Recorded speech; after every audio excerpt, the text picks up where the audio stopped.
Welcome back to Citizen Arcane. Today I'm going to use a little bit of my face. Normally I don't, and that is because of the infrastructure that I have.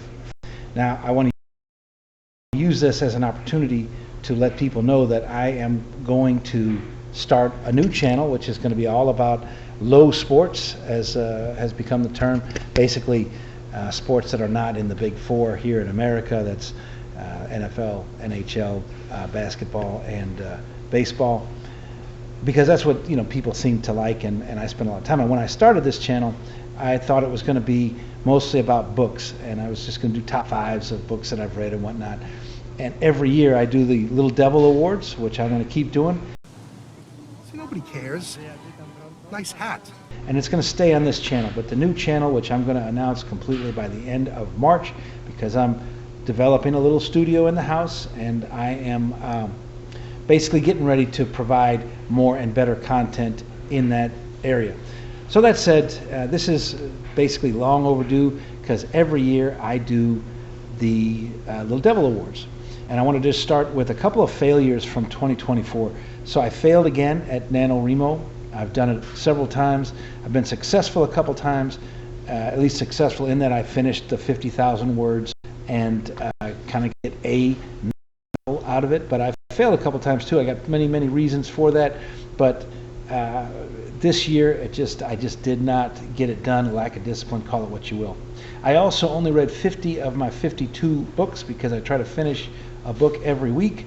But this year I failed to do that. Now the thing is, every year when I'm looking at my TBR on Goodreads, I notice, okay, there's some big fatties here. So I work in some cheats. And last year, one of those cheats was Conan the Child, only 48 pages long, which I read directly after the longest book that I finished last year, which was The Rosenberg File. I've read a lot about the Rosenbergs, enough that I could do a top five, but there's just been so much ink spilled about that I haven't figured out how I want to go about doing that video yet, per se. Along the same thing, I have had a couple videos removed from YouTube, because YouTube to me is very censorious. I think somebody complained because I talked about a couple conspiracies that I've read about, and I gave them a certain level of credibility based on what I've read, non-experiential, just stuff I read. And probably the best book that I read as far as a conspiracy goes this year, and I say best because it was enjoyable and it also provided specifics, was Capturing Jonathan Pollard. And for anybody who's read much about Jonathan Pollard, you know that was a serious breach of American intelligence. But anyway, that was the best conspiracy book of the year. Probably one of the worst ones was Trigger, which was about the assassin that really started the assassins that really started World War I, with the assassination of the Archduke Ferdinand in Bosnia-Herzegovina. And unfortunately, this book, which was supposed to trail the assassin's footsteps, basically up until the killing, was more about a person of Bosnian descent who went there and sort of followed the footsteps of the assassin. Wound up being mostly about their feelings and kind of a lot of nothingness. Two good points of information. For example, the tomb of the assassin has become an unofficial public toilet, which I think speaks well for a lot of things. Okay, my most unexpected joy for the year was Unmasked, which is the autobiography of Kane Hodder. Kane Hodder, as many of you know, was Jason, I think, from Friday the 13th, part 4 to part 7 or 8, something like that. Really an enjoyable book, much like Cassandra Peterson's Elvira's autobiography, which I went in without a lot of expectation, but found very insightful and really a lot of fun to read. A lot of name dropping, a lot. Now, Kane Hodder specifically goes out of his way to say that he's not going to name drop, but when you're writing an autobiography and you're in that little world, I think you just kind of can't help it. Anyway, lots and lots of fun. The book with the most insights for me this year was Sideshow by Howard Bone, and I say that because it provided an insight into a little world which was that's pre-1940s, pre-1950s circuses and their side shows, the 10 and 1s, and let's face it, the freak shows and that sort of thing. I'm reading another book right now, Secrets of the Sideshow, which he wrote, and also really, really enjoying it. I talk about Bitzer because a lot of times when I read a book, I'm going in for specific bits of information.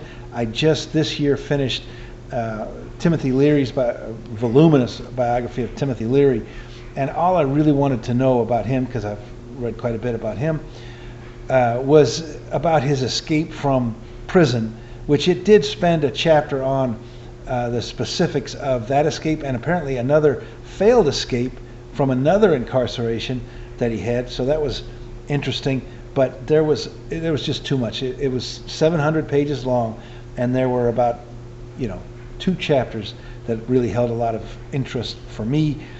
Unfortunately, one book that would make the top 5 this year, that would be in a top 5 video, would be Porn King, about John Holmes. I did a video a long time about the history of porn, and I got a hold of one that's been on my TBR for a long time this year, and realized in reading it that I have read 5 books, exactly 5 books, specifically not just about porn, the history of porn, but about John Holmes. And wow, anyway, that's not something to be proud of, but I might do an addendum or an addition to my top 5 books on the history of porn, because I did read Porn King, which was his biography, sort of. It was kind of an as told to his last wife, and so she had a lot of her input too, but a lot of it he wrote while on his deathbed. The longest suffering book, the book that sat on my TBR for the longest, and I finally got a hold of, was Chinese Girl in the Ghetto, which was by Ying Mao, and was not kind of what I had hoped for, but it did provide a lot of insight into the little world that I was interested in when I put it on my TBR 7 years ago. And again, back to the best Bitzer, the best tiny bit of history was from American Hangman. It was about all of the executions by Americans of American soldiers during and after, but mostly after the end of World War II, while still in occupied parts of Europe. And anyway, that's it. Again, I appreciate people on this. I do want to take this time again to announce that by the end of March, this new channel, which is going to be all low sports content, should be up and running. I'm